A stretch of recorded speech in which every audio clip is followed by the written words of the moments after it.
So is that your are you in your sort of studio right now? Yeah, here, I'll give you a little tour. There's my bookshelf back there. Wouldn't that be funny if I just had put like the most awful books on the back and had them show just nothing but Mein Kampf and I don't know what other bad books or whatever Terrible there are. books. But yeah, this is just the room. There's the 50 cat Shades of down Grey, there. maybe.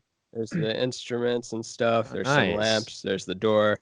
I'm plugged in and the battery's kind of low, so that's as far as we'll go No, with the that's tour. sweet. And is the podcast video or the podcast is audio only? It's been audio only. Actually, I just started recording this one on Skype because I want to start recording them. So I figured I'd try that as an experiment. So we'll see. Cool.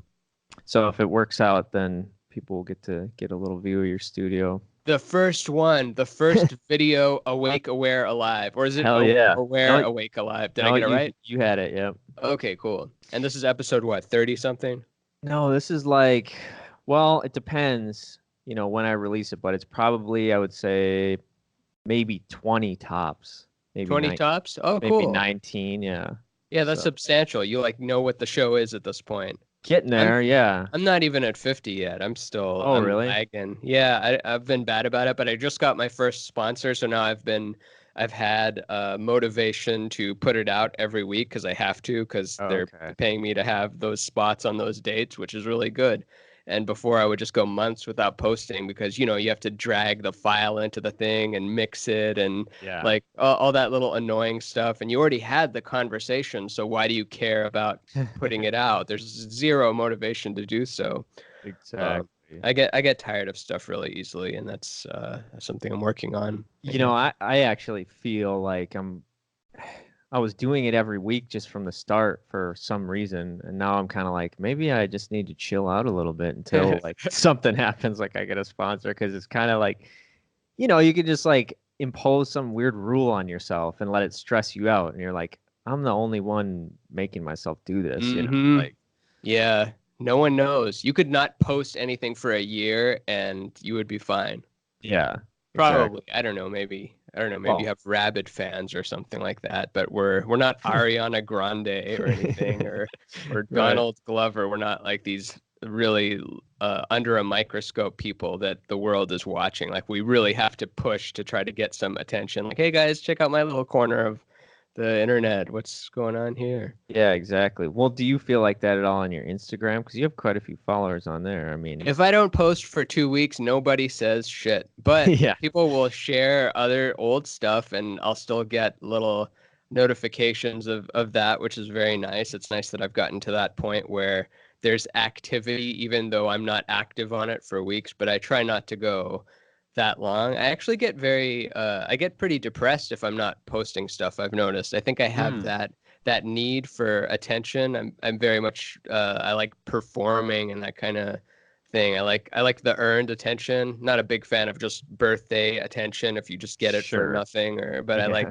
I like having to do something for that attention and getting that feedback. So I think that's a healthy thing for me, I guess. Do you have any like haters or anything, or do you get any I get a lot of negativity? spam bots. I surprisingly have no haters, which is I guess good, but on the other side of that, I look at it, I guess this is kind of pessimistic, but oh, I guess I'm not at scale yet. I haven't really made it if I don't Mm. have a large subset of people really upset about something. See, If I don't. anything, sometimes they'll like on Reddit or something, they'll say like, "Oh, they'll tag I'm 14 and this is deep," that kind of jab at something. Okay. If you post something you thought was pretty profound and it's like I'm 14 and this is deep and or oh it's Lisa Frank or some Lisa.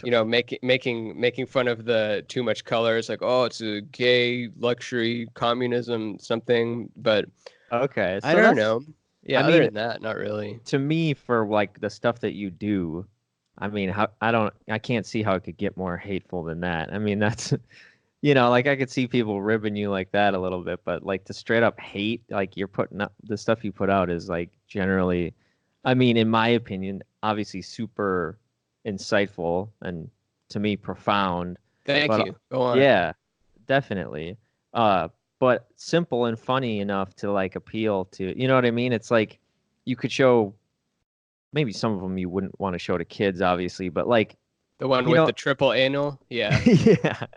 But I mean, like, they're accessible in a way where, like, you don't have to be a genius to understand them. You know what I mean? Like, you distill, like, these big, deep, complex ideas and things we experience as humans into, like, these just little tiny, you know. Oh, thank you. Yeah, I Yeah. think it's like, didn't Einstein say something to that? Like, I love comparing myself to Einstein, where there's like it does nobody any good to have some complex idea that only the top 7 most brilliant people can understand. Like, it's only valuable if you can condense something Yeah.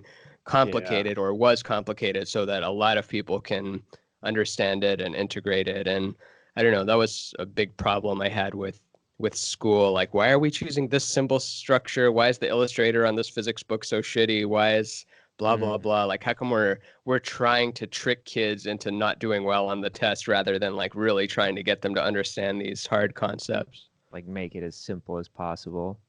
Yeah. So, like, you know, I feel like I recognize like certain themes in your art. Do you like specifically have an intention like with what you're trying to do with them, or is it just kind of No, you just not go at with the all. flow?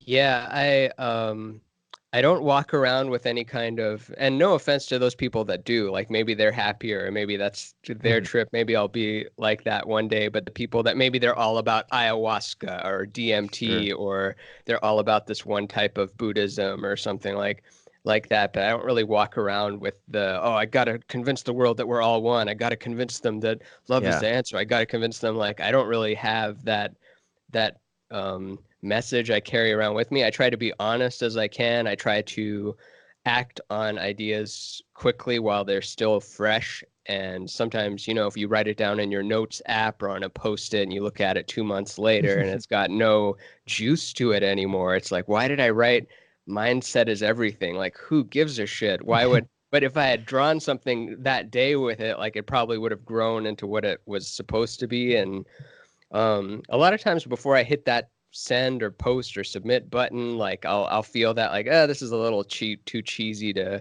Mm. post. I shouldn't post that. And I've learned to use that as a compass to know that, oh, okay, that's probably good. If you're a little bit worried about putting it out, that means it's got something to it, whether it does well or not. But you need a little bit of that before you actually post it. Otherwise, you're not saying a whole lot. Yeah, I've noticed that same thing. It feels kind of counterintuitive at the time, but the feeling that you're nervous to put something out is like a good sign. It Mm-hmm. seems like. Yeah. And we Um, love it in our heroes, like when we look at all the musicians and actors or whoever else, I guess in the arts, where we like seeing people be vulnerable. But then mm, when we imagine ourselves in their place doing that, it's like, ugh, no, that would be cringy. I can't like yeah. sing falsetto like that or like dance that way or just express myself like that. So you got to slowly carve out what it is you're meant to do. I like that you said you got to slowly do it because I think like I struggle with wanting to or to feel like it turns into a form of like self-rejection of like, okay, I'm not what I think I'm supposed to be, what I might become in the future right now. So I have to just force myself to like be different. I gotta change, I've Yeah. gotta like change my diet or I've gotta work out or I've gotta do this or that. And at some level it just starts to be like, man, I'm just like hating on myself in a way. Yeah, it's all that mental warfare thing. It's the whole, I think David Goggins was saying it's like the most important conversation is the conversation you have with yourself. Yeah. And let's see, what's another motivational dude? Tony Robbins said, Yeah.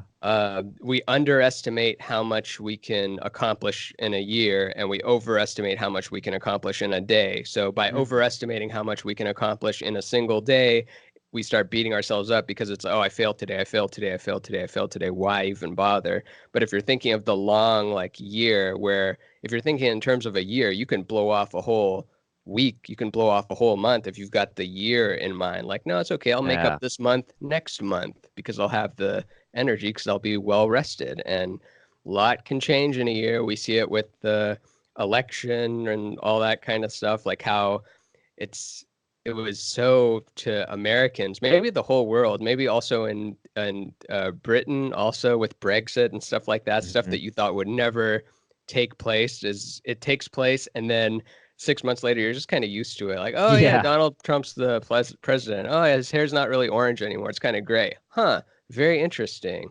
Or Obama being the first black president, like 8 years of Obama, and now that's 4 years ago since he left. It goes by in a second. Stuff can change very fast. Mm-hmm. Yeah, and like that idea seems to resonate throughout your art. This idea of like that the future, it like seems like everything keeps getting crazier, but the people eventually adjust, and it's like, there's just this kind of feeling of like people being bored or people being totally overwhelmed, like Yeah. the two kind of ends of the spectrum of like either everything's way too intense or everything's way too boring, and it's kind of like, I don't know if you know what I'm getting at there, but Oh no, totally. I think yeah. time folds back on itself a lot. Like, you ever play with silly putty and you like stretch it out and you fold it, and then you stretch it out more and you fold it, and you folded it what 20 times or something, but it hasn't gotten thicker because it's like compressed down again, even though you've Yeah. done that folding. And you and I were like both what, children of the 80s, grew Yep. up in the 90s, right? So by the Yep. time we got here, records were over. TV was already there. Color TV is not special. Internet is just kind of getting started. So we already kind of were born into this crazy world where they'd already figured out a whole lot, which is tough Yeah. to wrap your head around. Like, I don't Mm. think, don't they say like one human being cannot manufacture a computer mouse? Like, you need a team of Oh people to God. understand what is going on. There's not one person that possesses the knowledge to actually make the Damn. whole thing. I forget if that's the analogy, but something like that.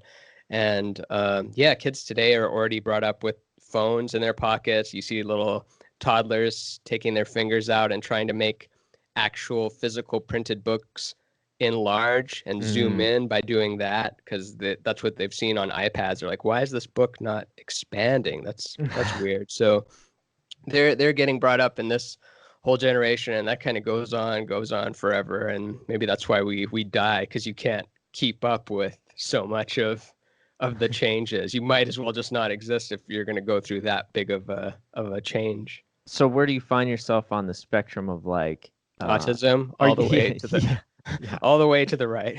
Yeah, me too.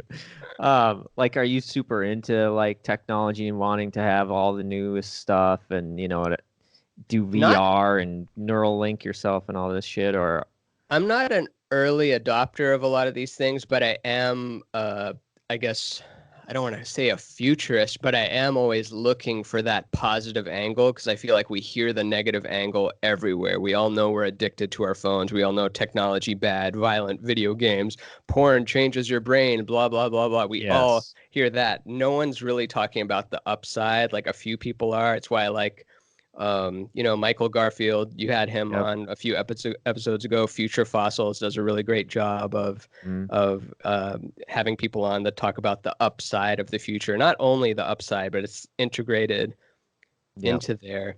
And because the future is literally, it's all we've got. I mean, I know it's Yeah. all now, but the future is all we've got. Like, this conversation is going to be over. It's going to be just saved as zeros and ones, and we're not going to be in this moment anymore. Mm, And so the next thing that's coming, we have to find a way of reframing it into why is this good, or how do we make it better? How do we live in these stranger new times, because there isn't going to be the 80s anymore. You can't just go live like an 80s person anymore. Sorry. In a yes. simulated world, you can, like San Junipero and Black Mirror, of course, but not it's not going to be actually like that. Yeah, I like that. It just reminds me of something I've been pondering a bit lately, or that's like kind of thrust its way into my life, I guess is a better way to put it, is it's so easy to get wrapped up in all these different ideas about life and about the future. And when it comes down to it, it feels like really the biggest problem we have is just focusing on negativity. Yeah, it Like does boil focusing down to on that. fear, building the fear up into panic, and you get stuck in this place where it's just a feedback loop of negativity and fear, and it's like well, what's the real problem here? Is it the problems, or is it just the attachment to constantly having to focus on the problems and analyze and think about anything that could go wrong, you know? Yep, the call's coming from inside the house. It's all our own That's a great bullshit. line. And I know that you always have to include that legal disclaimer, like, yeah, there's starving kids in Africa. Yeah, there's kids being detained and in Right. ICE camps, and that's not their fault. We know that. I'm not saying that you can just think your way out of a cage because you're being negative or something like that. But the most of us, those of us who have access to listening to this podcast right now, are more likely have the trouble of they're beating themselves up than the problem being they're in a cage right now. Otherwise, they wouldn't be hearing this broadcast. Well, and I'm not saying that, you know, I'm not trying to say like, oh, if you are starving or something, just, you know, think positive or whatever. But it does apply to both ends of the spectrum, because if you are having a struggle right now, even if you're not starving in a, you know, third world country, even if you just have a disease or an illness or whatever, like, you're still faced with the predicament of, you know, do you add more negativity to that by being you know, in conflict with reality? You know, like, Yeah. you are starving, or you do have an illness, or you didn't sleep last night, you know, whatever it is. It's like, I just feel like what I've been experiencing lately is like my biggest enemy is just my own, you know, inner conflict, I guess is a simple way to put it. Yeah, we all have a little bit of it, and doesn't matter how successful you get, like all conspiracies aside, like we saw with Chris Cornell and Kate Hmm. Spade and Anthony Bourdain. They were millionaires. People loved them. They seemed to have found that thing they were meant to do and were doing it. And then for whatever reason, that uh, chemical imbalance or psychological circular argument they had, they found out, and this, once again, conspiracies aside, if they were not Hmm. suicided, if they actually killed themselves, which is very likely that they just killed Yeah. themselves, they in that moment, it was a better choice to be nothing than it was to be a human. But my problem with suicide is I don't think that death is the end. I don't think we've witnessed the end of anything ever. There's only transformation. Awareness cannot be aware of not being an awareness. You're always just an awareness. That's what you are. Nothing Hmm. is that thing outside of you, so you can't be it. So things can always get infinitely worse, and they can also get infinitely better. So it's Yeah. up to you. Like, even if you're like, oh, I lost it all, screw this, it sucks. Like, you can still always get worse. It can get colder. It can get more painful. It can get lonelier.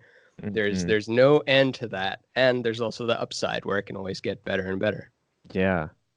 So have you what's been your like dark night of the soul, like, you know, most challenging kind of time you've been through thus far in this incarnation? Oh man, I guess I've had a few where I have the general depressive states, which I get into, where everything I've done looks terrible, like a third grader or 5-year-old drew it, and I'm not contributing any value to anyone, and I can't access any happy chemicals, and just nothing seems to get it going. There's that general thing. In terms of life events, I ruptured a disc in my back that was very painful Mm. and sent like pain shooting down my right leg and lower back, and just permanent discomfort, which I've gotten over a lot of it by now, but there's still times where it's like, oh, that's Yeah. still a part of me. um i got uh I got arrested for drinking and driving when I was 21 years old, and had to go to jail for a little bit, and was in the jail. That wasn't fun, and thankfully I didn't actually do any. I didn't crash my car or anything. It was more of I just went through a yellow light that had turned red as I was going through the yellow, and then they pulled me Mm. over and they said, "Have you been drinking tonight?" I said, "Oh, I only had a couple of beers," which is not what you say, especially in Texas. You say, "No, sir, I have not." But I was like, "No, I just had a couple. I'm not drunk. I'll do the breathalyzer and prove it to you." And like, it was just above the No. legal limit. I'm like, "Oh, that wasn't very smart at all." So I had to deal with that, and the shame and the money and the everything that comes with that. Those were dark nights. Finances are a big trigger when you don't have any money anymore.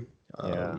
That's a tough one. So all those little dips, of course, losing loved ones, like friends dying, grandparents dying. Still have my parents, and I've got my brother still, and like I'm really lucky. I still have my close family. No one has been picked off yet, but lots of as a comedian, like lots of people have been picked off in the last 5 years through various things, whether it's suicide or kidney failure or brain tumor, just like random things. People I know have been Yeah. killed, and that wakes you up a little bit, like, oh, they're not here anymore. Wow. So what's like, through the challenges, I mean, I guess I'm just assuming that they've brought you some level of wisdom or like, what were, I guess, if you could think of some of the main things you've been able to cultivate from those experiences, like ways to get through that stuff and to like keep some type of positive attitude or just not get sucked down into the downward spiral, like what have those been for you? There's no fail safe thing that you can do, but in general, I would say that remembering to, if you can, move your body. Like, we live so much from the neck up nowadays. Like, don't forget that you've got hands and Mm, feet. And I don't know, maybe some listeners don't have their hands or feet anymore. So sure. there's a gratitude thing right there. Like your legs, your hips, your whole getting into the yoga thing, like workout, do cardio, do weights. Try to listen to stuff that stimulates your brain. Try to get back into some protein listening for music. Try to find some new stuff that you haven't Mm, heard and let unlock some new mm, things, because we often get into the trap of just listening to what we're comfortable with and what we already like, and like, what's the point? Blah, blah, blah. Having friends, being not isolating yourself, that's a big one. I mean, it really does come down to those basics. It's so easy yep. to cognize them, or whatever the word is, but it's difficult to act them out. Like, yeah, I know I need to Yeah. do yoga, drink water, meditate, not isolate myself, all that. But then doing it, that takes that chutzpah or whatever to Yeah, because go do it. it kind of always feels like it's the last thing you want to do, Like there's Hmm. something comfortable about, or like you feel like there's a safety to the suffering in some way. You know what I Yeah. mean? Because you understand it. Like it's not comfortable, but you kind of know the boundaries of it or something. And Yeah. so So, to go take ahead. to take a chance on like, oh well, I'll just go outside and take a jog or even sometimes just eating, like when you feel really shitty and you don't want to eat because you just feel kind of like sick to your stomach, you're worrying or something. Usually that's like the best thing you could do. And when you actually do just like eat a meal, by the end of it, you're like, oh, I'm feeling a little better. Yeah, we're still grumpy babies. Isn't that crazy? As hard Yeah. as a lot of our parents tried, we're still like, no, I didn't eat greens today at all because no one forced me to eat them, and it was easier to eat the cookie because it was right there, which you can have both, but it's a reason I'm a big fan of so I love whatever, like law of attraction, law of one. I haven't read The Secret, but all that manifestation stuff. I think there's a lot of value in that. But on the other side of it, I also love the people that hate that shit and build their Mm. voice and their brand around how, no, it's law of attraction's bullshit. You got to get up at 4 a.m. every day. You got to do 3 things that suck. And they have to suck in a new way, like whether it's a cold shower or going and running outside, or looking at your bank account and paying that bill when you don't want to pay it, even though you eventually do have to pay it, but you wait and then you get charged that extra late fee because you were more Mm. comfortable holding on to the finances instead of breathing it out and waiting for a new finance to come in. It's doing that stuff that sucks every day, and it's a way of kind of bargaining with your future self. Did you ever hear the Tea Fairy episode of Future Fossils No, with actually, I don't think Garfield, I have.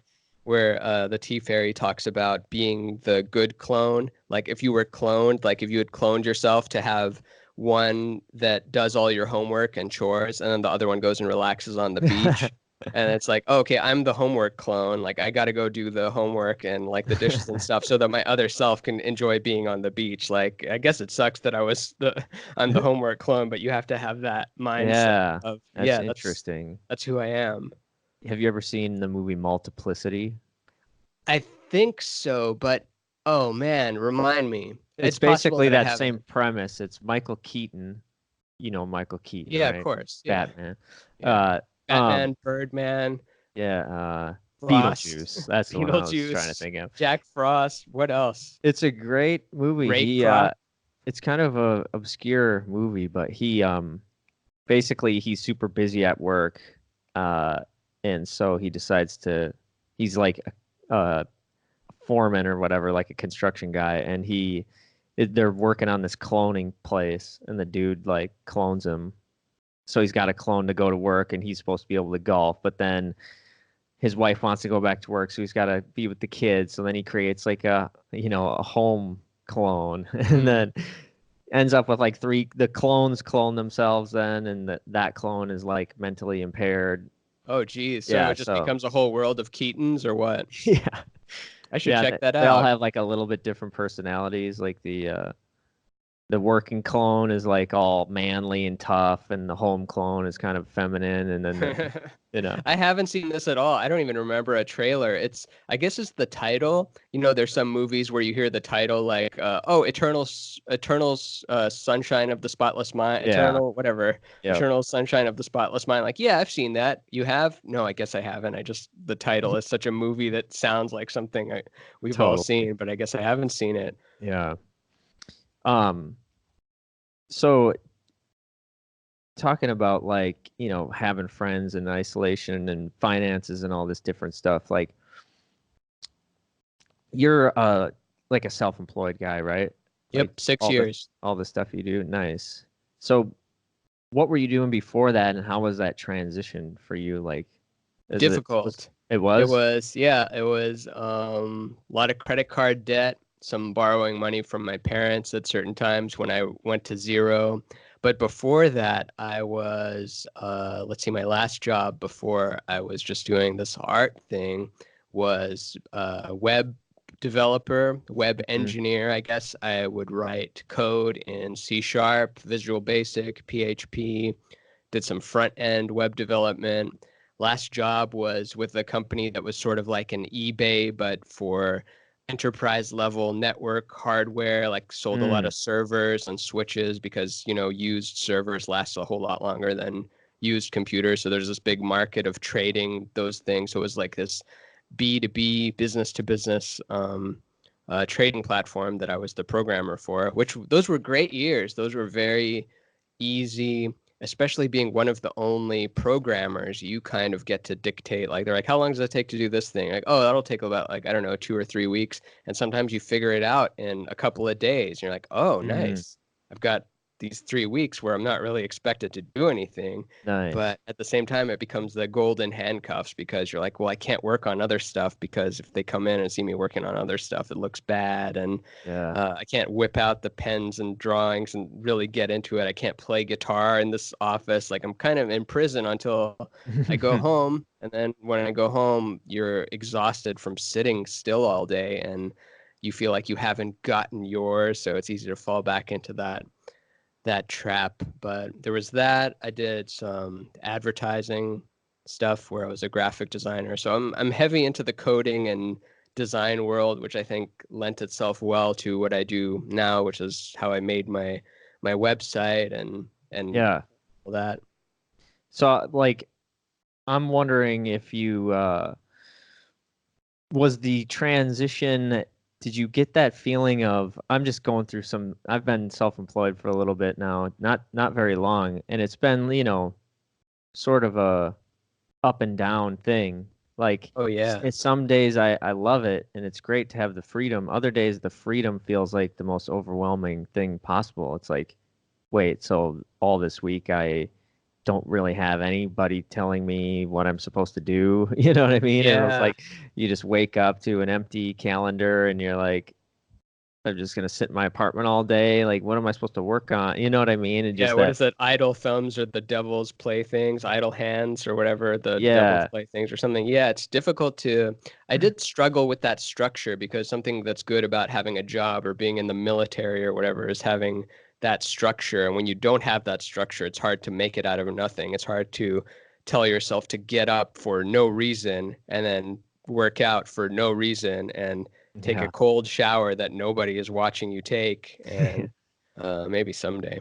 And luckily, I live with a lovely lady who does have a job, so maybe she does help in that the fact that she has left in the morning, like that triggers something in me. I mm, guess it's like, oh, she's left and I'm still in bed. Like that, it doesn't feel right. I better get up and start doing yeah, stuff. So if she wasn't around, who knows what I am a night bird a lot. I like to stay up late, so that could go haywire very fast, where days just blend into each other, like no clocks around in the house, no calendar. Like, why do I have to answer email today? What? Why? There's no one yeah. forcing me to answer anything.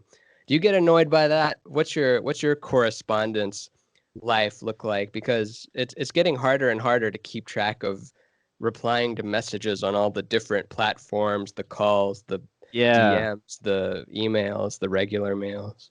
Yeah, just late. I mean, just lately I've been feeling like, okay, I got to come up with a plan. Like either just, check things a certain time during the day, and just have like one thing and it's like, okay, if you get back to me outside of this time, like you're just going to hear from me tomorrow or whatever. Yeah. Something like that because I don't know, I was just listening to this Aubrey Marcus podcast with I can't remember his name. Aaron Alexander maybe or something. They did it at South by Southwest. Okay, I don't know that one. I I tune don't. into Aubrey every now and then. Okay, yeah, me too. I, Have you I, had Corey on? Corey Allen? yep, I Oh, did. okay, cool, good. Yeah, but anyways, this guy, he was saying some really insightful stuff that I can relate to because I have had a history of just like random bouts of just super intense anxiety and like panic attacks and stuff. And from all the, you know, info that I've gotten about it, I stumbled upon some really cool stuff that basically breaks it down in a way that's like essentially it's just you misunderstanding your nervous system. It's not like you have a disease or, an illness. It's just your nervous system gets so sensitized from stress to the point where little emotions and little things just like trigger more intense responses and Yeah. you get afraid of that and being afraid of it just makes it worse and just continues the cycle until you're just kind of like feel like you're in this maze but really it's just like if you stop being afraid of the things that are happening to you like the way you feel it just corrects itself automatically. Yeah, we got too smart for our own good, which the solution isn't who talks about this? This might be a Jordan Peterson thing or something, but the the talk about the Bible, the eating from the tree of knowledge. So we stepped out of the flow and then into history. And Mm, then the solution to that is not to go back and then lose your consciousness. The solution is more consciousness. So it's like you can only solve it by getting to that next right, level. right. And yeah, anxiety, I guess, was helpful back when there was tigers chasing us or things like that. But now it's very little use to you. Like, Exactly. But the stuff he was breaking down, like it was interesting because he was talking about things like how, our phones are basically just like triggering a sympathetic nervous system response. So we're you triggering like might be subtle, but like some type of fight or flight response by our phones, like the way our breathing is, the way our necks are tilted, like all this stuff, and not trying to be negative about it, but it's just like an interesting thing to think about yeah, it sucks. when you start There's to think about all the ways that we do that, like eating on the run, like living in a city, whatever, all these things. And then he was saying how like there's something about the expansive view of like a natural skyline, that will just like yeah. trigger a parasympathetic nervous system response. So like a rest and digest. And it's just interesting to think about it when you start to think like we personalize all our feelings so much, but really there's like multiple parts of us where there's a part that's literally just like, if it's triggered enough, it's just looking for danger. You know what I mean? Like, and if you trigger that enough, like your world just starts to seem different, like things just seem Yeah. aggressive and dangerous The and the more you, narrative yeah. is everything. And it's what was like the mind is an excellent servant and a terrible master. So if you're Mhm. just going by whatever thought comes into your head that moment or whatever negative feeling, if you just let that lead, then it'll lead you to dark places. But if you can find a way to step outside of it and really look at what that being is saying, which Aubrey Marcus, I think, has a lot of good stories about his ayahuasca trips where his personality splits into what Meat Boy and Mm, blank, and like there's this one yeah. Aubrey that just wants to fuck, and there's one that just wants to grow a business, and there's one that just wants to sit there, there's one that's feminine, or I forget how he breaks it down, Yeah. but yeah, we do have these multiplicities, as Michael Keaton movie would Yeah. say in us. And yeah, I think we're all waking up to that right Yeah. now. I don't know if it was as common of a thought in the 80s or 70s or anything like that. We're definitely going through this great awakening, as uncomfortable as it is, and I'm not going to pretend I really know what the next step is, but it's not going to go back to the way it was in the 90s, and it's not Mm. going to decelerate. It's probably going to continue to accelerate. And good news is that I think this is a particularly uncomfortable, at least physically, moment where we're not like really out at the clubs dancing and smoking cigarettes and stuff in our bodies. We're hunched over at this little rectangle, yet we're not fully in the virtual either. Like if we were in a virtual world, like with that Neuralink thing, as scary as that one sounds, I don't want to be an early adopter, but to actually No. step into a virtual world, that rules, to just be able to go play and have that big landscape and different interactions. But having the little interactions with your thumb and hunch Yeah. down, this particular decade is tough for I us mean, because even this interaction, like doing these podcasts on Skype, like it's it's just weird, you know what I mean? It's cool. Like I love meeting new people and having conversations, but it's definitely different than just like sitting in a room with somebody and talking to them. yeah, the nuances are uh are not as, I don't know, like you can't respond as quickly, even if it's just so undetectable, milliseconds off, you can tell. Do you know James Altucher from James Altucher podcast? He was talking I don't about think he's so. really open about money and business and stuff like that and asking pointed questions, and I think he's a really good interviewer. And he talks about how his hits went up for his podcast when he switched from doing it remotely to only doing it in person. Like there was a noticeable jump at that point because there was that, I think, Interesting. there's more gelling there. Yeah, that's interesting. So, what is it like to live in LA and be working on art all the time and being on computers and all that? Like, how do you unwind much? Do you go out into nature and do shit Yeah, like you that? have Or to. Not as much as I should, but when I do, I always think we should do this more often. Like whether you're never like, I shouldn't have taken this trip out to the nature. never. This No was a one ever thinks mistake. that. Everyone is always happy that they meditated. Everyone is always happy that they went on that trip. Like no one ever regrets it. But before, yeah, you're always like a little, oh, I don't want to leave behind my emails and my stuff and the world. But yeah, LA, and where are you right now? Minneapolis. Minneapolis. I guess that's a big city too. I guess it's still different than just living out in the country somewhere. But Los Angeles in particular is a very crazy place. The traffic, the constant billboards, the being in show business aspect of constantly needing that validation, and it's so Yeah. fleeting when you do get the validation. I do like it a lot. There's nowhere I'd rather live right now. I mean, I don't know, Hawaii or New York or France or something like that. But Sure. in terms of for what I want to do, this seems like the right spot for me right now. I love the freakness of it, where I lived in Austin before this, and there was this guy named Leslie, and he would wear a thong around downtown, and an old man. He ran for mayor, and he was like the kooky, like the representative of Austin. It's like, wow, what a crazy guy. And that wouldn't do anything here. You would not make a dent on or any blip on the radar with that. There's so many freaks. There's so many, everyone is a singer, actor, director, producer, something to do with show business. And I love that the novelty of that wears off, because I hated being in a place where that was, you'd have to explain that. Whereas here it's like, oh yeah, I'm a comic too. My wife's a director. She worked on the last Godzilla movie. Oh really? I didn't know there was a last Godzilla movie.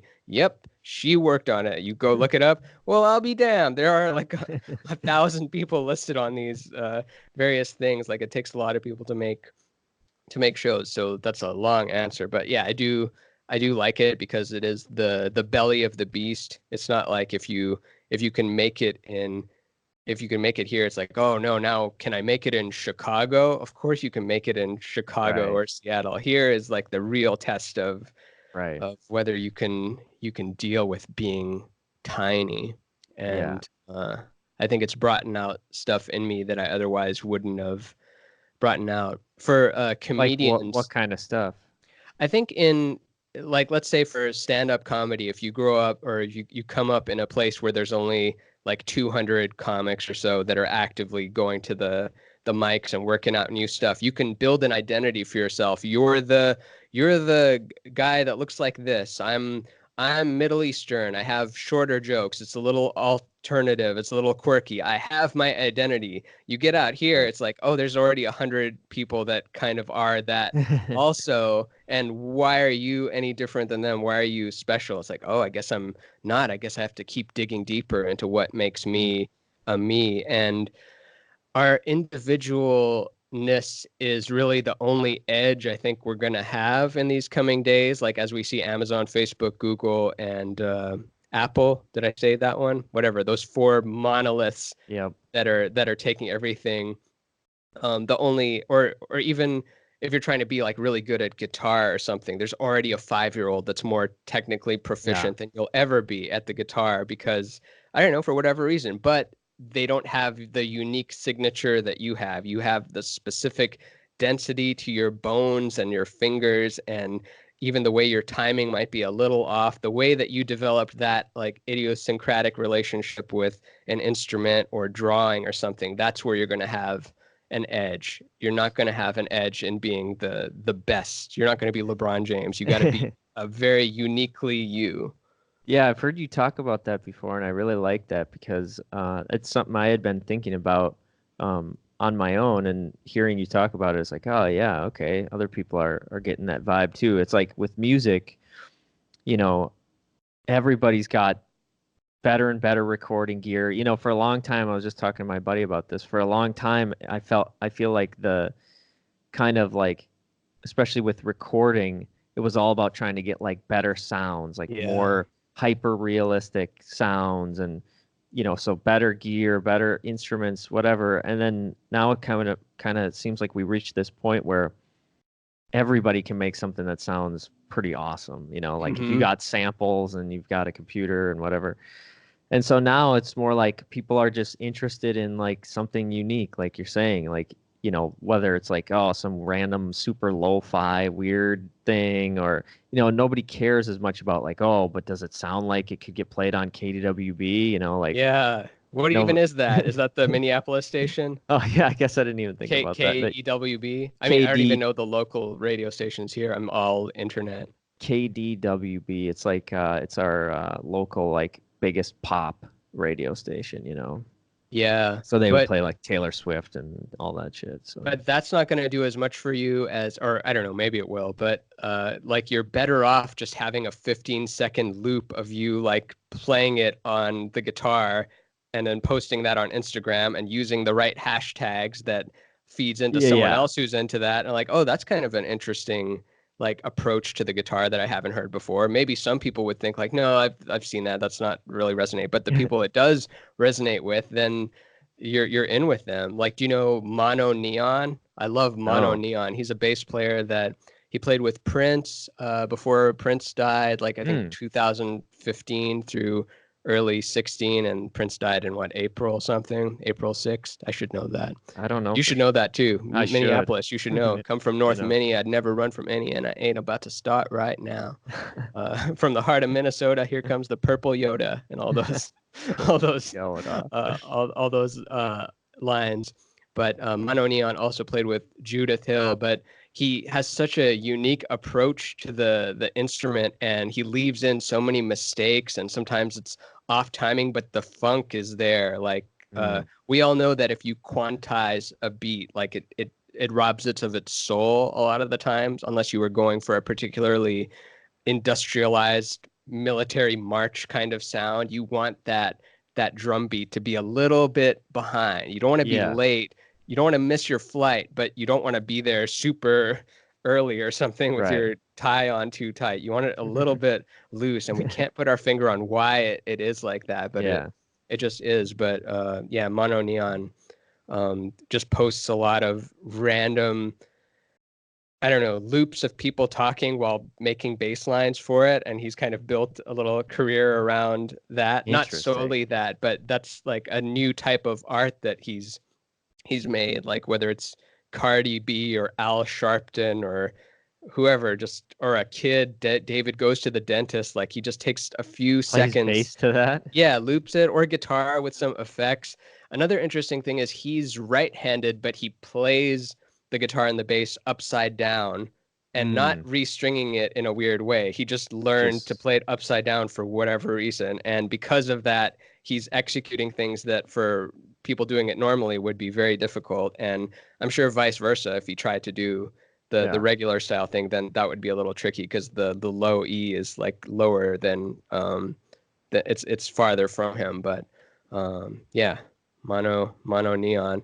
And I gotta check that out. Yeah, very, very Asperger's-y too. Like they asked him on an interview, like, what's the secret to happiness? And he's like, I don't know, just do stuff, I guess. Like, what's the meaning of music to you? I don't know, just whatever you want it to be. Just very short answers, and just do stuff. They asked him what music he likes to listen to. He's like, I don't listen to a lot of music. I watch a lot of pranks on YouTube. Like he's past even listening to official records. Like all things are sound. Like the bus driving by, that's a record. Like that's great. Papers falling, that's the thing. Just likes to watch pranks on YouTube. Who knows? Maybe he moved. A lot of pranks. Yeah, that's from one interview like a year ago. Who knows? Maybe he's moved on. But just as an artist, he's a particularly inspiring. Because we like the oddballs a lot. At least I do. Or on a big scale, I think we all do. Like that's why we like Michael Jackson. That's why we like Prince. We like Jimi Hendrix. Like they stepped outside of that box very clearly and had this very distinct identity, which the identity is very much wrapped up with the music. I think especially us that grew up in the MTV time, where we're not thinking about just the music. We're thinking about the identity. He looks like this. These are the colors. These are the clothes he wore. This is the things he would sing about. So we get in that trap too. So like, I can relate to that, not listening to a lot of music, because when I'm making a lot of music, I just, I'd rather hear somebody talk when I'm, in my free time rather than just listen to more music. Do you find that at all with like podcasting or with art or with anything like? Where do you still listen to podcasts, or do you check out a lot of other people's art, or do you get sort of like just burnt out on the creativity stuff and just kind of like want to watch something funny, or just like, you know what I mean, just kind of like all of it? I cycle between them. So I'll go from binaural beats is like the most, I guess, base layer of no stimulation thing. It is stimulating, but it's not active focus stimulation. When I'm tired of listening to music, then I'll switch to podcasts and vice versa. And it's not all like good stuff. I do have a lot of goof off time that when I'm feeling the urge, like just random YouTubing, like clicking on this, looking at the recommendeds. Like I found some, I don't even know if it's worth bringing up, but I found this Vimeo channel called Jerry and George, and they took a photo of the Seinfeld set and they green screened themselves onto it with a terrible wig for George, but the impressions are really dead on, and they're just kind of doing the Seinfeld mannerisms. I don't know how familiar you are with the Very Seinfeld familiar, yeah. show, and it's like, "Hey, Jerry," or he's like, "Hey, George, what's the furthest you've ever been with a woman?" "Second base." "What about you?" And then Jerry turns to the camera and goes, "Second base." And that's it. That's the whole sketch. But with the music and the costumes, it brought out a laugh in me that I hadn't laughed in months. I just watched it over and over again. And then I looked, I'm like, oh, the internet's getting crazy. And I looked at when it was posted. It was posted like 9 years ago. It's like, Oh, how did I miss this? There's so much random, like people doing sketches or pranks or tutorials or bait. something How that, about the bait bike what's pranks? bait bike? You don't know about the bait bike? Vape Dude, bite? no, bait bike. Bait bike? Like your Yeah. bait? Like what kind of Yeah. bait? So like you would, if you don't know about this, you'll love it. I think you will anyways. They tie a bike with a rope to like a tree or some shit, and then like some like presumably like a homeless person will come. It's actually a pretty mean prank, Oh, but it's like the dollar that you pull away yeah, but you and they can't pull the help but bike away. yeah, except they don't pull the bike away. The bike is just tied to something, so they'll get on it and start riding it away, and then all of a sudden it'll just completely stop and they'll just go flying off. Oh, that's very mean. But It's there's something about watching people fall unexpectedly that taps into a very deep humor. yeah. It's like the deeper than anything. I think even deeper than fart jokes is the people falling down. Man gets hit in groin with football sort of Yeah. genre. Yeah, you can't I help don't but like watch a lot laugh of at them. yeah, I don't look up a lot of mean pranks, but when I run into them, I do enjoy it. I think Um, a friend of mine's like 11-year-old son showed me the bait bike pranks that they can't help but laugh at that shit. yeah, and if you know they're okay afterwards, it kind of helps. Like if isn't there a subreddit called like Watch People Die or something? Maybe it got Oh banned, but God. at some point there was like a little clips of you saw people actually dying. It's not all decapitation or gore, but like you saw them get hit by that bus and you know they didn't survive that bus hit. So it's like, Yeah. Jesus, I just watched 100 people in different parts of the world die in 2019. What a Yeah. crazy window we can look into with these screens. Came out of nowhere too. No one saw this coming. They saw Yeah. flying cars. We don't have flying cars. Yeah.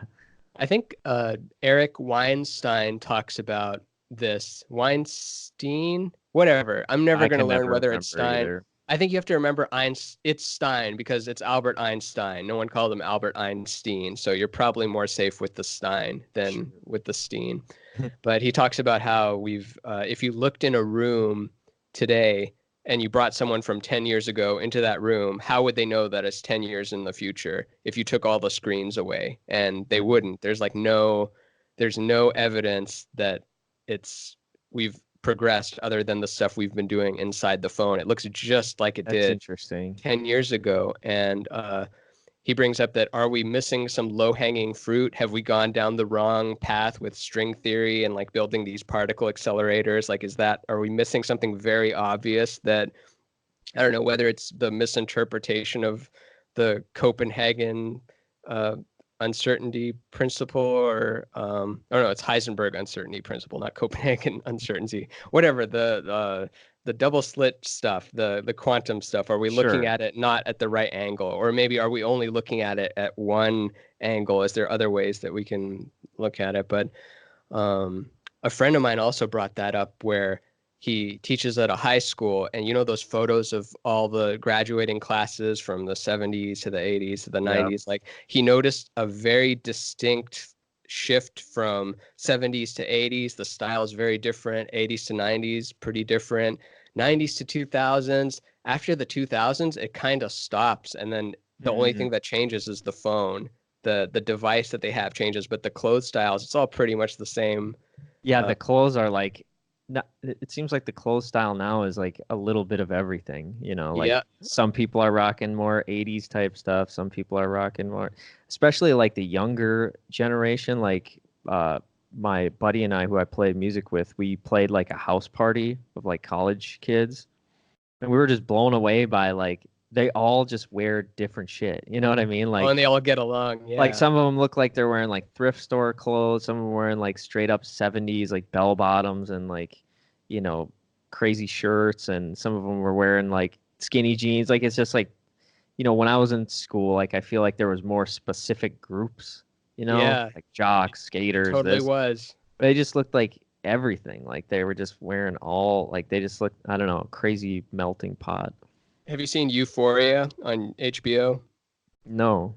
So that taps into that pretty well, where it takes place in a high school, and you see a lot of current day stuff, like with sharing nudes and people uploading things to Pornhub without their consent, and just kind of realities that are taking place in high school that we're not aware of because we're not in high school and we don't know people in high school, I guess. But Sure.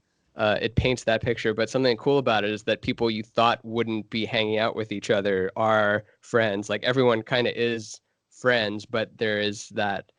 And I know it's a scripted show, so they wanted to have variation in it, but I think there's truth to it that the cliques are, like you said, there's more of a melting pot. Yeah. So that reminds me, not that specifically, but kind of what you're talking about earlier, reminded me of something that your art made me think of. Is it seems like you, it seems like you really have the two ends of the spectrum as far as like really loving to get into like crazy theories and just like far out information, like the future weirdness, like whatever, like you said earlier, manifestation and I'm sure like esoteric stuff and but also there's like a simplicity to, at least in your art, to stuff like kind of holding it all in this simplistic manner. Like it feels very Buddhist, a lot of it to me, in some sense, which I'm sure you're into.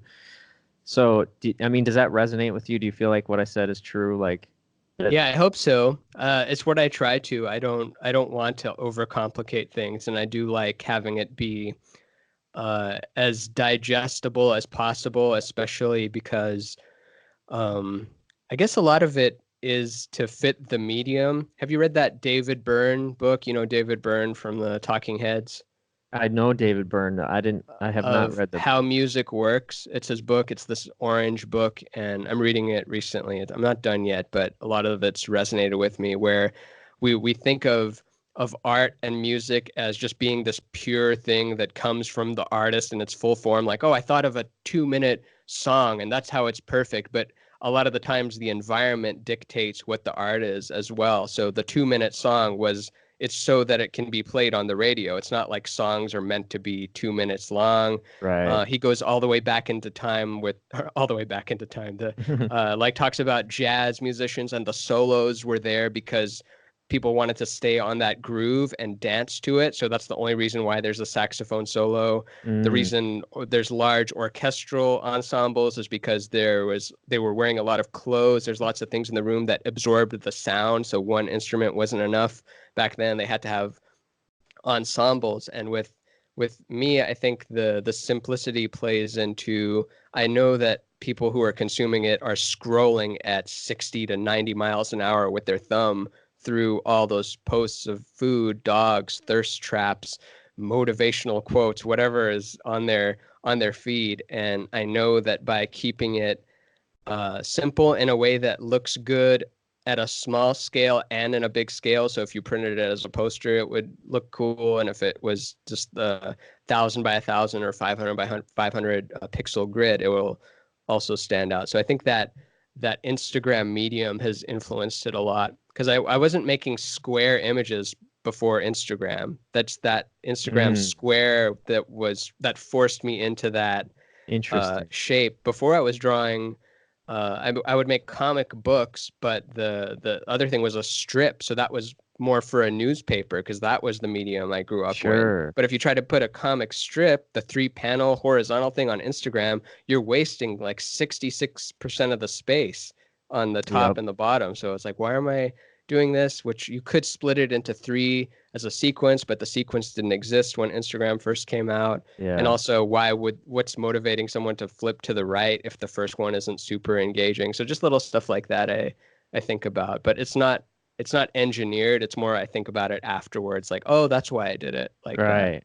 Well, that's cool. You're not just like sitting scheming out how to No, because I how think to I think I could do better if like I feel like I could get 1 million subscribers if I was all black hat. If I was like, oh, I'll post 50 pieces of content per day, and they will have human faces on them, and they will have mostly naked female bodies on them because that performs well, and I'll have this motivational quote that's ambiguous enough to hit these people. I'll post it during these times of the day. It's like these hashtags.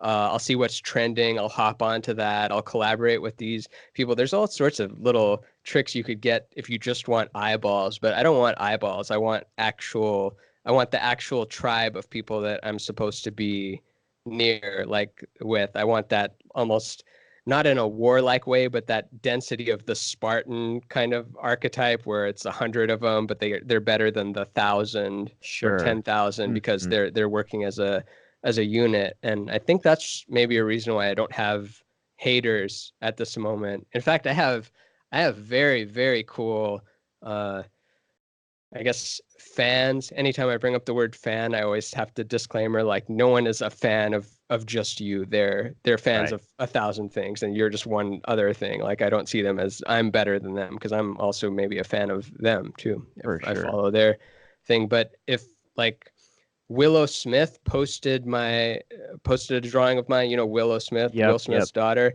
and the amount of people without me asking them to who just stormed her like To page being like, tag "Hey, you. tag the artist."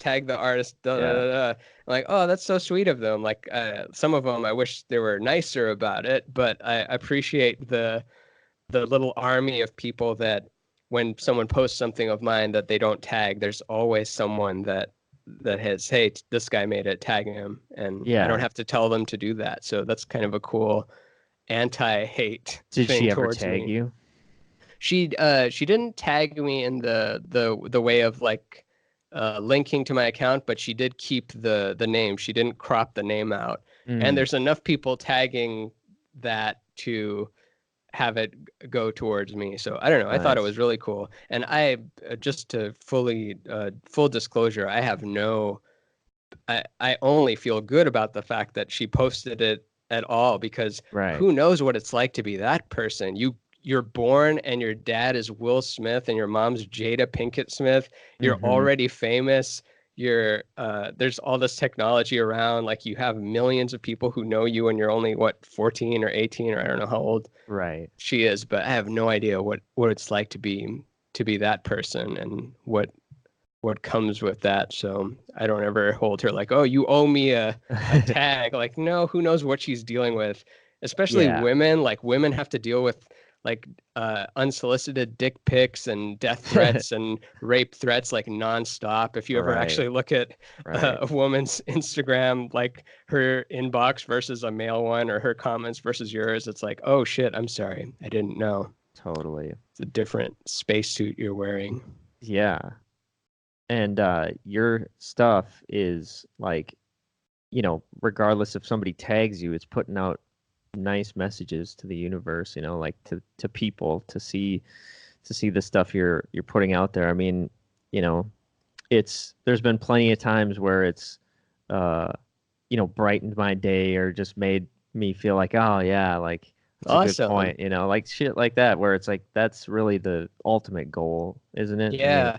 I mean, with music too, I'm sure you know where you don't make a song so that it does well. You make something that sounds good to you, and then you share it in hopes that it unlocks that in the other people that hear it. So you're yeah, you're making this medicine for yourself, and then you're sharing the excess of it because it's not hmm this limited thing where, oh, I'm out of music. and That that's used to be like that when it was burned onto plastic and then it would wear yeah, out the plastic, but now it's digital. So yeah, you can share it ad infinitum. and that's exactly what I was gonna ask you next. Actually, was how much of your drawings are just sort of like reminders or advice or things for yourself. I think all of them, right? Yeah, Maybe like there's probably some that no, I think it's 100% that. yeah, And it started as just being on my wall. Like I really had to write myself messages that would stop me from jumping Mm-hmm. off the cliff, so to say, whether it's not actually jumping off a cliff, but just going there, those reminders, which a lot of us do, I think, and sometimes they just become part of the wall because that's Mm.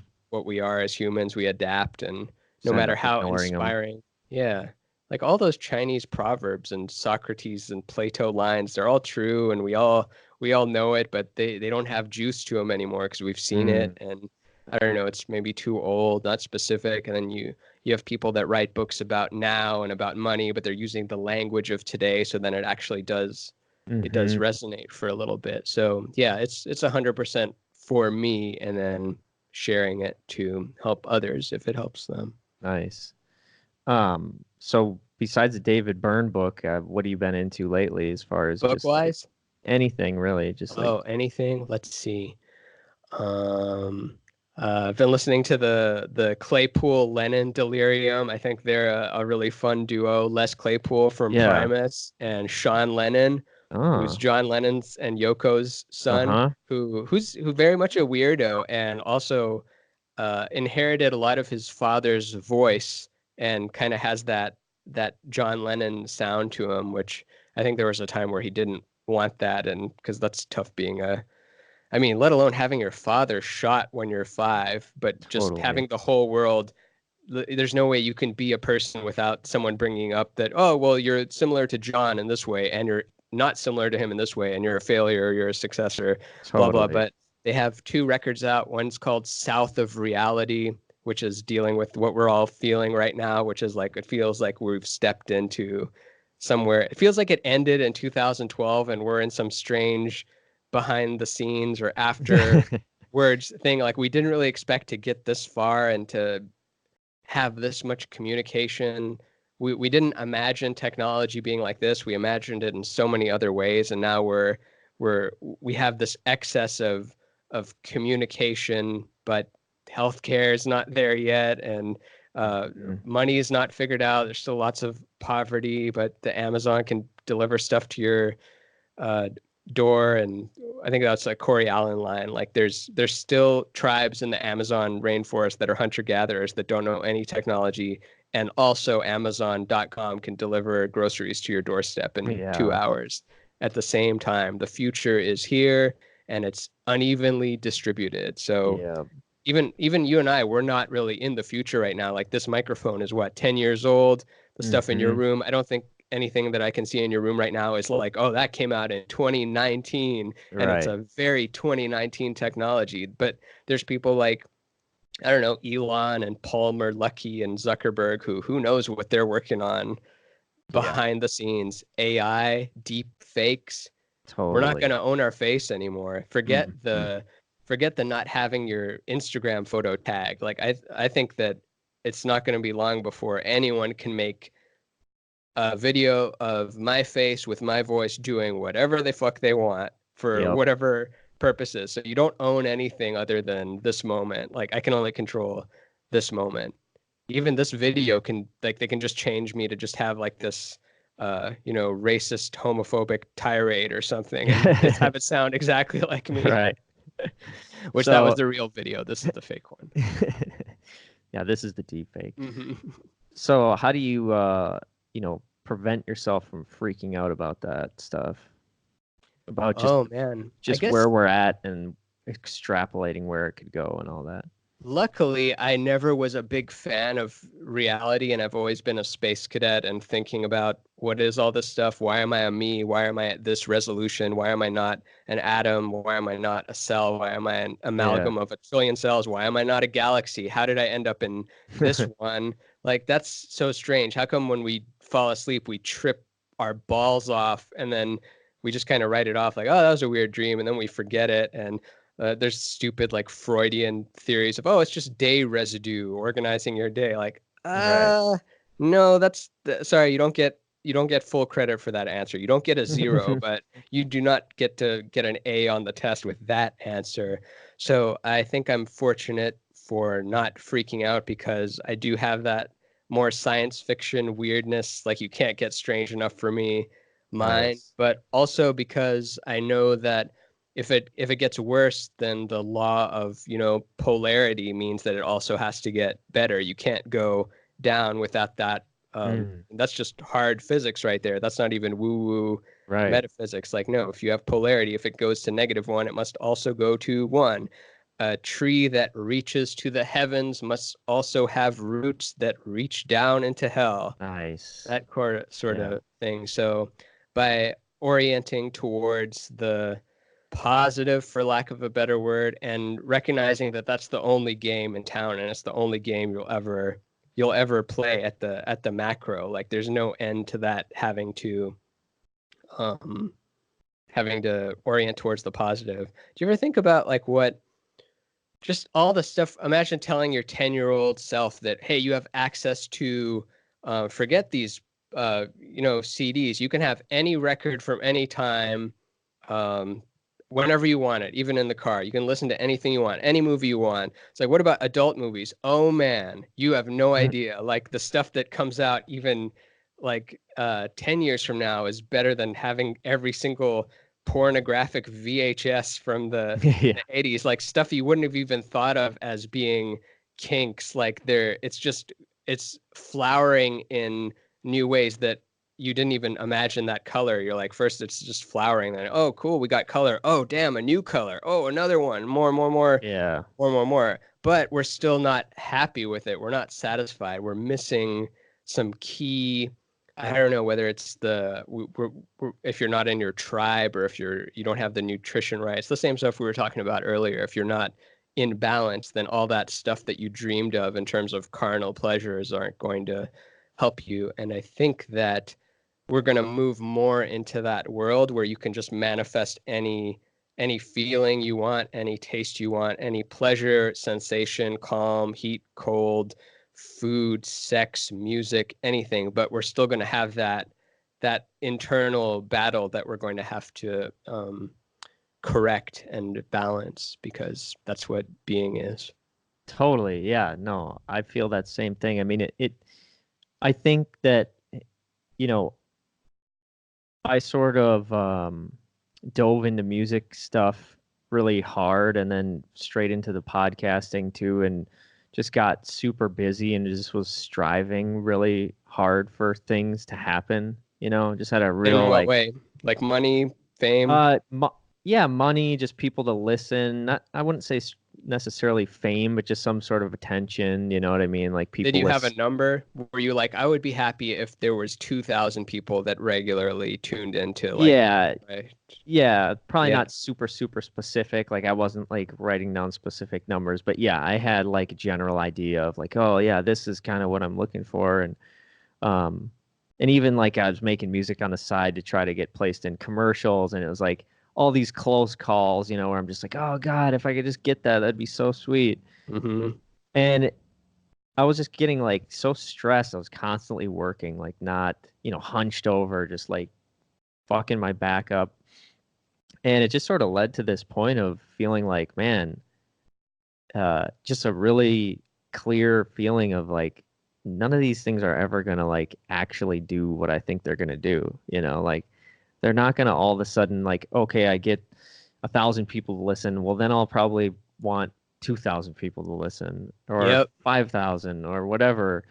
And yeah, so it's just like I feel like that's sort of what we're going through with technology. And as it gets crazier, I feel like there's going to be more and more people that are just kind of like coming to this realization of like, you know, I don't necessarily want to CRISPR my genes and be absolutely perfect and, you know what I mean? Like have every single thing I could ever want. Like, I guess if that's the natural course of your life, like if you're born perfect or you just naturally have this drive and you're not like trying to be something you're not, then it's probably going to work out. But when you're in conflict with your own self and trying to like strive for some idea of what you think is going to make you happy, it just seems like it ends up like grinding you down to the point where you just kind of want to go back to basics and just be like, oh, Yeah. it's just about the people, that we have relationships with, and you know what I mean? It's Like, the whole thing. You're yeah, nothing without the space around you, without your relationships, for not just friendships, but the whole way you deal with the world is what defines you. yeah, And back to that, you just wanted like the attention, or not fame, but just that Some sense of having validation, I guess. value in Yeah. a tribe. Like we want to have that role. Like just going back to, you would be happy, and if you were the tribe, or not the tribe, if you were in the tribe and you were the drummer of the tribe and you were the best drummer in that tribe, maybe other people did it sometimes, but you'd have that satisfaction. Like, no, I have a place here. It provides value. I Yeah. enjoy doing it. They enjoy what I'm putting out. Like it's that balance of give and take that makes that loop that grows it. But with the excess of like trying to be number one or something, I remember that Prince would say, I think some interview asked him, how come you don't come out with another Purple Rain? How come you don't come out with another Sign of the Times? And just without missing a beat, he's like, no, I've been to the top of the mountain. There's nothing there. So he knew that by getting there, there is nothing there. So he had to find a different game, which of course he's still putting out great records and stuff, but they were a different type of record. It was for him. And It's kind of like the similar thing that, the Jim Carrey. I don't know if you follow how Jim Carrey has gone like spiritual, basically. Oh, very much so. I'm not a Yeah. fan of his Trump cartoons, but I think Jim Carrey Oh, is I don't just know an about his absolute. Trump cartoons. He just draws like Trump getting pissed on or something, and like puts racist or whatever. It's just very basic. Really? Yeah, and just the whole Huh. yeah, I get it, Trump bad, but also this might have the opposite of the desired effect by just giving Trump more attention. That's kind of what the 2016 election was all about. He played the media because he understood that game. He understood how to win a 2016 election. Hillary understood how to win a 1996 election. Yeah. That was a very, very well executed 1996 strategy, but Yeah. absolute garbage for 2016. And we'll see what 2020 holds, because that's going to be a different landscape than even 2019. Like I have no idea what's going to be, what the deciding factor of that is. But Jim Carrey always kind of was that a little bit, because he did manifest $20 million for himself by writing a check to himself for $20 million and post dating it, or to his father, I think. So I think he did always have a little bit of that. But yeah, you're right. In the last 3 years has really been embracing the Ram Dass and the tetrahedron holofractal geometry talk. And Yeah, well, I think he said something like, I wish everybody could, be rich and famous or have all their dreams come true, to realize that it's like, it's not going to make you happy or whatever. And I think we are. I think that the future is always normalizing like we all live like what 15th century kings right now. Like they had to deal with rotting meat. Could you imagine having to deal with, we don't even see rotting meat. Even if we buy like the meat on sale at the dollar store, even that's not rotting meat. We have it real good historically, like in terms of medicine, entertainment, all of it. The problem is ourselves and how quickly we acclimate to it and get bored. But I think fame and money is going to be a thing where, like we see it with photographs too. Like only rich people had photographs of themselves. Like 100 years ago, you had to have that money to be in the photo. You had to be important. Maybe you were the president or some actor or something, but a commoner just didn't have a photo of themselves. And then you flash forward, like maybe only important artists have records. There's people that dabble on the instrument if they can afford it, but you got to have a record deal to have a record. Now I could make a record with my left hand. You don't see it. I could just make an all drum record on my phone and then upload it to CD Baby and have my record be there next to Hendrix, the Beatles. Like they're all and there. You could have a selfie as the album cover. Yeah, I could. And it's a better looking, it's a higher resolution photo than any photo ever taken of John Lennon, because he didn't live long enough to be in that technology. And I think that like the fact that I have 29K Instagram, that seems excessive for like 100 years ago. That's like that many people. Holy crap. But since we live in a world where there's people with millions and The Rock has 160 million or whatever followers, then when you get into the 10K or 100K range, you're like, oh, I'm not really that big. I'm just kind of this little like guy struggling to make it. So I think that scale kind of goes up in terms of fame, because you could argue that you're famous. You've got hundreds of people, thousands of people, whatever, listening to Right. to this, but it doesn't satisfy because you're looking at the other people with even more. Well, and I feel like I've, just started to feel um pretty clearly that already, even not having anybody, not having much of a following at all, just feeling like, oh, like, why am I actually doing this? Like, I don't care. Like, having a bunch of people listen to it's not going to make me happy. Like, I can't be coming into a conversation with Ramin thinking, like, oh, what should I ask Ramin about that, like, other people are going to want to hear, or that, like, like, how am I going to sound like a certain way that's going to make me seem cool so people will want to listen to it? You know what I mean? Like, there's this, like, even if you're not thinking that, like, consciously, there's some level of that happening where you're like Yeah. trying to do something. And I don't know, I just started to feel like, uh, if I'm not just having a conversation with somebody to just have an enjoyable conversation and maybe, like, learn something or share something or whatever, then, like, what's really the point? You know what I mean? Yeah. See, you're waking up. That's because you're half of it. It's not just, you're not just interviewer and then I'm the person. You're the other half of this Yeah. conversation. So the people tuning in want to know what kind of questions that you would ask me and like what kind of conversation we would have. It's fun watching the like I started checking in on what's it, Theo Vaughn. Do you know Theo Yeah, Vaughn's he's a this funny guy. past weekend? He's Yeah. so like his questions are so innocent and he comes at such a different angle that he brings out like whether he's talking to Jordan Peterson or Jocko Willink or these people, you kind of get you understand their rap by this point. Like I know what Joe Rogan and Jordan Peterson conversation is going to sound like. Like you Yeah. could build an AI that's going to say what they're going to say. It's still like really interesting and valuable, but at a certain point, it's like I get what this person at this point in their life is going to talk to this person, but Theo brings out a different thing, like just the off balance of it, and Yeah. that's what I'm fascinated with, and I try to do that myself, like come from a very authentic place, like ask those questions that are relevant to you because that's going to spark what the next part of the conversation is going to be, not Totally. just not just what you think they want to talk about. Totally. Well, I think that's probably as good a place as any to end it. I know you got to get going at some point here pretty soon. So, Right uh, on. It's been a pleasure, my friend. yeah, same here. I really enjoyed talking to you, man. Thanks for taking the time to hop on and share some rainbow brain skull inspiration with us. Glad to do it. Yeah, cool, man. Well, we'll have to do it again sometime for sure. Totally. If you're down, sweet. Yeah.